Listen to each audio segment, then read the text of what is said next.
কি দেখোস তোদের ভাবি লাগি তোদের ভাইরে মেনশন করে যা আই লাভ ইউ সাকিব। এই ভদ্র মহিলাকে কি কেউ চিনতে পারছেন? না চিনলেও সমস্যা নেই, একে আমি চিনিয়ে দিচ্ছি। ইনি হলেন টিকটকের সেই ম্যাগি যে কিনা তার নিজের কপালে ছেলেদের নাম লিখে ভালোবাসি বলে। যেসব মেয়েরা একের অধিক ছেলেদের বলে ভালোবাসি তাদেরকে আমরা 12 ভাতারি ডাকতেই পছন্দ করি। এই ইমন তুই আমারে কেন জায়গা দিলি কেন? টাক হয়ে কপালে ছেলেদের নাম লিখে বলে ভালোবাসি। এই ম্যাগিকে দেখে কেউ বলবে এ সুস্থ মস্তিষ্কের ব্যক্তি? নিশ্চয়ই কেউ বলবে না। আপনি যদি অসুস্থ মস্তিষ্কের ব্যক্তি দেখতে চান, আমি বলবো ইউটিউব ফেসবুক বাদ দিয়ে টিকটকে চলে যান। টিকটক এমন একটা জায়গা যেখানে পাবনা থেকে পালিয়ে আসা পাগলদের আবাসস্থল।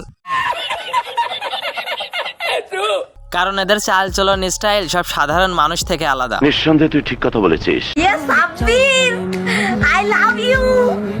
মানুষের এখন ভাইরাল হওয়াই মূল লক্ষ্য, তাই তো আত্মসম্মান ভুলে গিয়ে টিকটকে করে আজব নোংরা ভিডিও। এই মেয়ে যে টিকটকে এসে এরকম করছে সেইটা নিশ্চয়ই মেয়ের বাড়ির সবাই জানছে, তবুও কেন একে এমন করতে দিচ্ছে?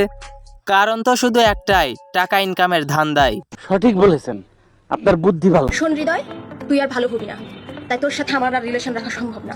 দোষ শুধু এর একার না, পরিবারের দোষও আছে যথেষ্ট। এই মেয়েকে যদি তার পরিবার করতো শাসন, এই মেয়ে টিকটকে গিয়ে করতো না এমন। তাই আমি তোকে বলবো আর পাগলামি না করে সময় থাকতে ভালো হ, নইলে বিয়ের সময় পাত্র পাবি না।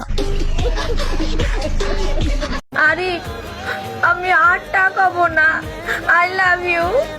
তোকে নিয়ে আর বলবো না কথা, বাঁচাতে হবে ভবিষ্যতে আছে যারা। আপনারা যদি বাঁচাতে চান ভবিষ্যৎ প্রজন্মকে, তাহলে বাচ্চাদেরকে দূরে রাখুন টিকটক থেকে। এইটা এমন একটা অ্যাপ যেটা আপনার সন্তানের মস্তিষ্ক করে দেবে নষ্ট। তাই নিজেরা সতর্ক থাকুন, বাচ্চাদেরকে টিকটক থেকে দূরে রাখুন। ঠিক আছে ঠিক আছে। আমাকে দেখে ক্র্যাশ খাওয়ার কিছু নেই, কারণ আমি এমনি অনেক সুন্দর। বস্তির মেয়ে সবসময় অস্থির হয়, এতে ক্রাশ খাওয়ার কিছু নাই।